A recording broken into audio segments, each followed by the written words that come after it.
إن الحمد لله والصلاة والسلام على رسول الله وعلى آله وأصحابه والناس أجمعين. قال الله تعالى: أمن جعل الأرض قرارا وجعل خلالها أنهارا وجعل لها رواسي وجعل بين البحرين حاجزا. وقال الله تعالى: قل سيروا في الأرض ثم انظروا كيف كان عاقبة المكذبين. وقال الله تعالى: والجبال أوتادا. وقال الله تعالى: مرج البحرين يلتقيان بينهما برزخ لا يبغيان فبأي آلاء ربكما تكذبان.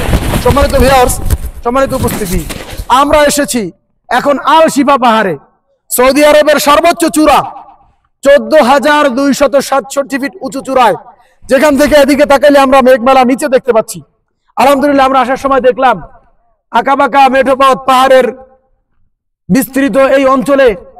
আমরা যখন আসলাম, আসার সময় আমরা অনুভব করলাম আল্লাহর সৃষ্টি মহান। কি বলেন, ঠিক কিনা?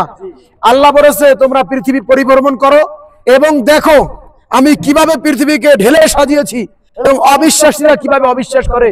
তোমরা এটা দেখো এবং অনুধাবন করো। আল্লাহ প্রশ্ন ছুড়ে দিয়েছেন, ফাবিআইয়ি আলাই রাব্বিকুমা তুকাজ্জিবান। সম্মানিত উপস্থিতি, এবার আসেন আল শিফা পাহাড়ের নাম কেন আল শিফা হলো। সম্মানিত উপস্থিতি, আমাদের প্রিয় নবী সাইয়েদনা মুহাম্মদ রাসূলুল্লাহ সাল্লাল্লাহু আলাইহি সাল্লাম বনু সাদ গোত্রে লালিত পালিত হয়েছেন। কোথায়? বনু সাদ গোত্রে।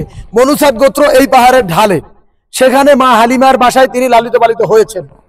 এবং আল্লাহ রাসূল সাল্লাল্লাহু আলাইহি সাল্লাম যখন নবুয়তের 9ম বছরে তায়েফে আসে, তায়েফবাসী যখন প্রত্যাখ্যান করে, তখন এই আল শিফা পাহাড়ের অধিবাসীরা গিয়ে আল্লাহ রাসূলের কাছে প্রথম ইসলাম গ্রহণ করে এবং তারা রাসূলের কাছ থেকে বরকত স্বরূপ একটু পানি পড়া নিয়ে আসে, অথবা রাসূল সাল্লাল্লাহু আলাইহি সাল্লামের কাছে রোগ মুক্তির জন্য যা রাসূল সাল্লাল্লাহু আলাইহি সাল্লাম একটু দোয়া করে ফু দিয়ে দেন। এই জন্য নাম হয় আল শিফা। বুঝতে পেরেছেন কি? আল শিফা আমনে আমনে, আল শিফা মানে কি? শিফা মানে মুক্তি, রোগ মুক্তি।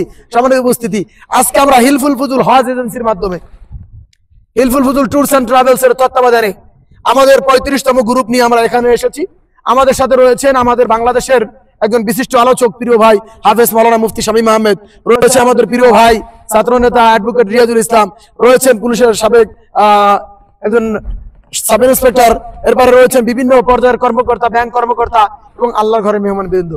আমি এই উঁচু চূড়ায় বসে আপনাদেরকে উদ্যত আহ্বান জানাতে চাই, এই উঁচু চূড়ায় আমরা এসেছি, আল্লাহ আমাদেরকে কবুল করেছেন বিদায় আমরা চাই কিয়ামতের কঠিন ময়দানে আমরা জান্নাতের উঁচু মাকামে যেতে। আল্লাহ কবুল করুক বলে আমিন। আমাদের মা বোনদেরকে মা খাদিজার সাথে কবুল করুক বলে আমিন। আমি মা বোনদেরকে 6 জন নারীকে ফলো করতে বলবো।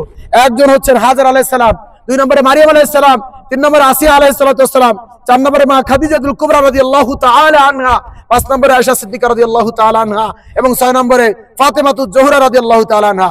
এই 6 জন নারীকে ফলো করবেন, ইনশাআল্লাহ আপনারা জান্নাতে যেতে পারবেন। 4টা কাজ করলে জান্নাতে যাওয়া যায়: নামাজ পড়া, রোজা রাখা, পর্দা করা, স্বামীর খেদমত করা। পুরুষদেরকে বলবো, আমরা আবু বকর, ওমর, ওসমান, আলী, তালহা, জুবাইর রাদিয়াল্লাহু তাআলা আনহুমা এদের জীবনী ফলো করব। এই সফরে যা কিছু শিখবো এবং দেশে গিয়ে আমরা কোরআন পড়বো। কি পড়বো? কোরআন পড়বো, কোরআন বুঝবো, কোরআন মানবো। পারবো তো ইনশাআল্লাহ? সিবগাতাল্লাহ ওয়া মান আহসানু মিনাল্লাহি সিবগা। আল্লাহ আমাদেরকে কবুল করুক বলে আমিন। হিলফুল ফুজুল ট্যুরস এন্ড ট্রাভেলস এর মাধ্যমে প্রতিনিয়ত প্রতি মাসে আল্লাহর ঘরের মেহমানদেরকে সেবা করার তৌফিক দান করুক বলে আমিন। আজকে যারা এসেছেন এই কাফেলায় আমাদের সফর সঙ্গী যারা হয়েছে, আল্লাহ সবাইকে উমরায়ে মাবরুর হিসাবে কবুল করুক বলে আমিন।